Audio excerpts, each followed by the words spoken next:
Welcome to Pindar Poetry. We hope you learned something new. You start by opening Windows Defender Firewall with advanced security as an administrator, because you need rule-level control. Once open, locate Roblox executables on disk so you can allow them by path. This prevents mistaken matches. Next, inspect existing inbound and outbound rules to see if Roblox is already blocked. Once you know the state, create new rules to allow the executables.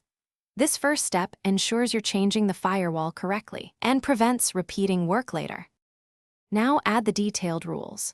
Create both inbound and outbound program rules that point to each Roblox executable path. This directly permits the app to send and receive data. Then add port rules.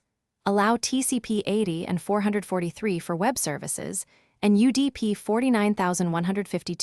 49152-65535 for Roblox voice and game traffic. Choose domain, private, public profiles based on where you play. Make the action finish by restarting the Windows Firewall service or rebooting so changes take effect. Then launch Roblox to test connectivity. If issues persist, add your antivirus as an exception and check your router.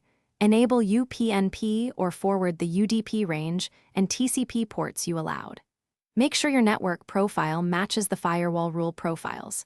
If it still fails, inspect the firewall logs to see dropped packets, and as a last test, temporarily disable the firewall to confirm whether it's the cause.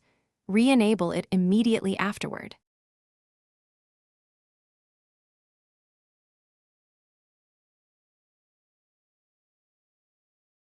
Thanks for watching. Consider subscribing if we helped you.